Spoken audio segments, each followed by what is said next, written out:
Good morning and welcome to Not My Kitchen. We're down by the lake.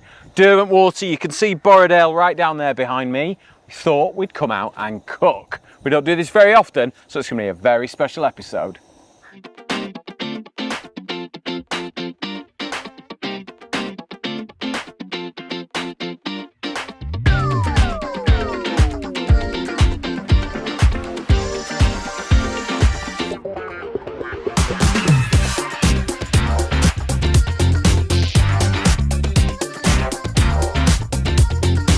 Okay, so two beautiful recipes with my great friends at Beefsteak Club. We've been doing lots of amazing recipes using their beautiful wines, and today is no different. We're going to make a delicious poached Italian meatball with ricotta and parmesan, and then we're going to make a Spanish style, wait for it, Caesar salad with chorizo, red wine, manchego and croutons. It's flipping delicious. Right, meatballs first. So the way I do meatballs is a ratio of minced beef and sausage meat. So you get the richness from the sausage meat, okay? And then we're gonna add some ricotta cheese in there. Gives it a really nice lightness. Now we've tested this recipe and it works really, really well. The ricotta is the game changer for me. In with some breadcrumbs. That will absorb the richness and make everything kind of whole. You could do gluten-free breadcrumbs if you like. They'll do the same job. You don't need the gluten in it. It's just to sort of suck everything together, all right? Bit like Spanx, just sucks everything in. Scott Emily, that was. She's quietly behind the camera, no microphone today. But she is going to ask me some questions. Right, in with a free-range egg. That will help bind everything as well. And then I've got some garlic and some parmesan. We ought to season these bad boys up as well. So a bit of black pepper. Beef loves black pepper. So today I've got to think of all the questions that Emily might be asking and then answer them with the questioning. Don't I, Emily? Yeah. The ricotta that you've used. Yeah. Is there anything else you can? You could probably use a bit of cream cheese if you wanted to. Mascarpone works as well, but it's a bit dense and a bit rich. I mean, you can make it without, but what it does is it just lightens it all up lovely. Right, garlic clove, and then chop that up. You'll have to bear with us. We haven't got the luxury of studio today, so all our wonderful camera angles are being made by Carlos, so just bear with us. Right, in we go there with some garlic. Now, our clever friends at Beefsteak have put their lovely Malbec wine in a can. So if you're out picnicking, barbecuing, cooking, and let me tell you, it is just as delicious from a can as it is from a bottle. Right, in that goes, and that will soak in to the breadcrumbs and just make it lovely. Okay, save that little bit there. I know somebody will want some of that. Right, hands in, they're clean, I've just washed them. And we're going to mix all this together. So you've got to make sure that you distribute all the pork and the beef together, all right? So I wouldn't use it, don't do it in a mixer, otherwise you'll end up with this sort of homogeneous mass. Just get your hands in, squeeze it, squeeze it, squeeze it. You can make double of these as well and freeze them. It's a great recipe for that. Emily's thumbs up because that was her question. We've been working far too long together, Emily Gray. You're turning into me and I'm turning into you. What is going on? Scary. Right, I just wash my hands down here with my magic sink.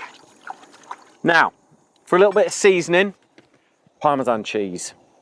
Oh, and a lot of wind. Let's just do that a little bit lower. It's very windy today by the lake, but we shall persevere on. Because it's nice to get out of the studio. Right, there we go. So I've got a cast iron skillet on the heat. It's been getting hot for the past few minutes. Meatball mixture, completely mixed. You could do this, pop it in the fridge and leave it to rest. Absolutely fine. We're going to cook ours straight away. So in with some extra virgin olive oil into the pan. I've just got my chopping board there just to protect it against the wine. Against the wine, against the wind. Now you want to take your meatballs and roll them but they all need to be about the same size, okay? So just pop them in, and we're only going to cook them on one side to begin with. All right? So roll them like that, and straight into the pan. Don't be tempted to move them, because we only want to cook one side, because the other side of the meatball is going to poach in red wine and tomatoes. So we'll roll that out, and we'll just make enough for me, Emily and Carlos to have a little taste, because we've skipped lunch, haven't we? Yep. That was said with meaning, Emily. Okay. So this recipe as well is fab. Like, you could turn this into a meal, serve it up with some pasta, you know, you could serve it up with some lovely potatoes, whatever you fancy. Crusty bread to dip in. Might be able to find you some of that, Emily. Bit of crusty bread. Right, that'll do for the sake of today.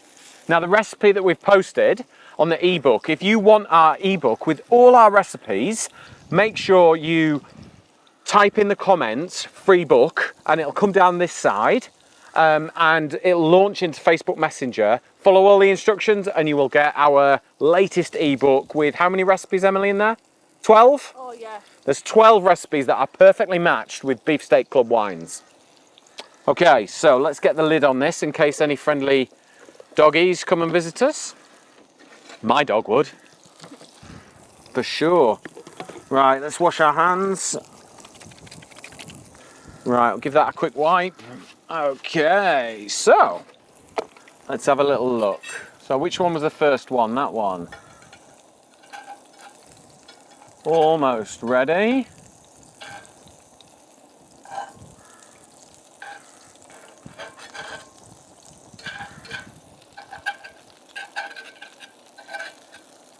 All right, let's turn these over very quickly, because you don't want the other side of the meatballs to cook.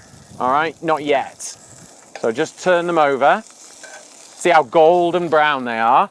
Now, take your beefsteak wine and then just pour it in.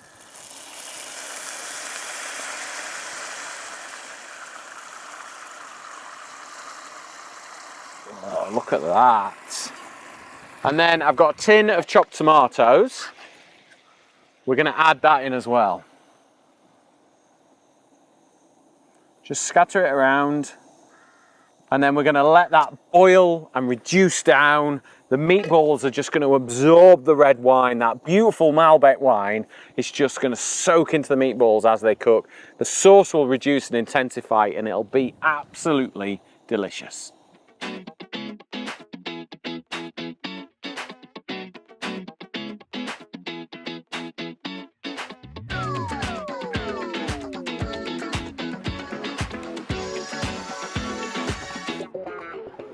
Right, the meatballs have poached. You can see that the sauce has reduced and it's intensified.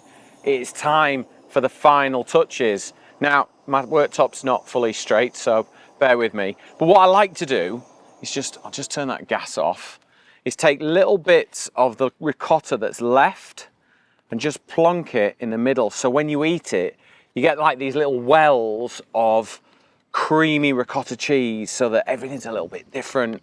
Honestly, it makes all the difference. So let's just pop those in there and then finish it with some Parmesan cheese. Wait for the wind. Whoa, there we go. Oh, crikey.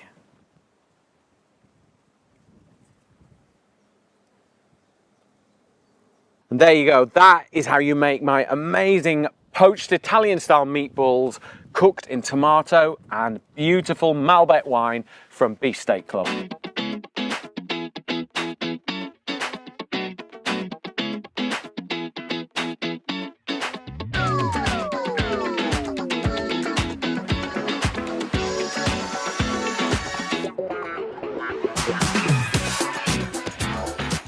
Right, time for recipe number 2. Just 1 minute. So good, that wine. Right, chorizo sausage. This is the cured stuff. So this is almost like a salami, if you like, but it's Spanish. It's full of smoked paprika. The idea is that we've taken the inspiration of a Caesar salad and we've taken it on holiday to Spain. All right? So we are going to take our beautiful chorizo sausage and then basically just get it in the pan. Okay. And then we're going to add a little oil, and we want to just melt out the fats from the chorizo and get the flavour coming out. So you can see it's just starting to sizzle. You don't want a smoking hot pan. You want a hot pan where the fats can just melt out and give out their flavour, which is what we want.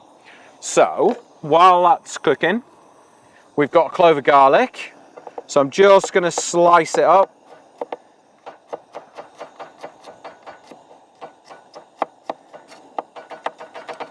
Now remember, if you've got any questions about today's recipes, post them in the comments below and I'll answer them as quickly as I can.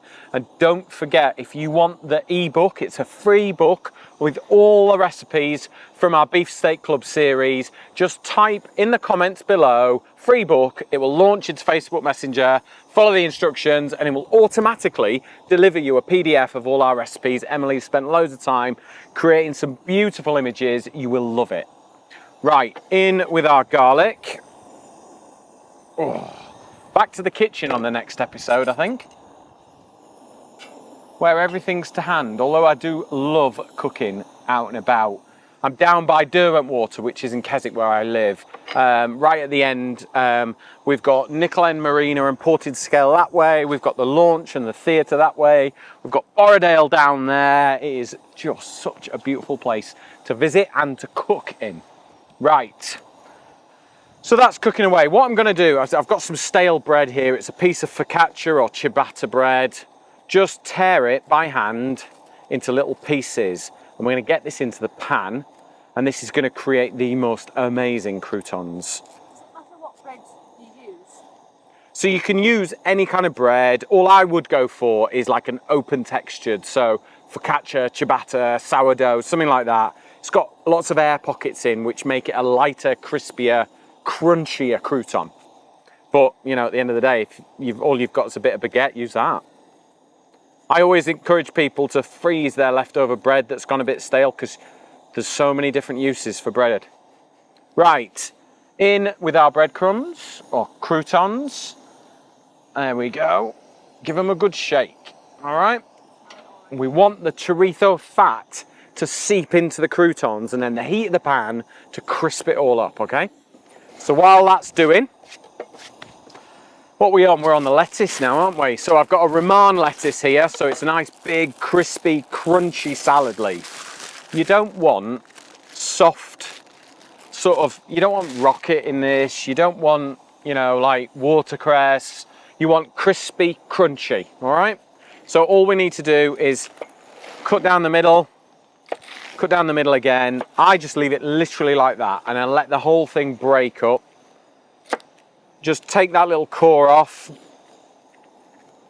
There we go. That's it. Just whack them in like that. For me, that's enough. I like the rusticness of it. We'll just hit it with a little bit of olive oil, not a lot, because we're going to get the dressing, and then we'll just season it up. I got a little bit of salt, not too much, but don't, if you're going to season it with salt, don't add it too early. We're going to be eating this in a couple of minutes, all right? If you were going to eat this in an hour, that salt on there will draw the moisture out and wilt the lettuce. Okay, so don't add the salt unless you're ready to serve. And then black pepper, that doesn't matter so much. Okay, there we go. Lovely. Right, let's have a little look at these croutons. So if I stir these round, you can see the croutons have now got that lovely paprika red from it. And can you see, can I show you those? Look, Carlos, that's where the chorizo sausage has caught and started to caramelize and go lovely. Let's just whack a little bit of butter in there, and that'll help everything go along.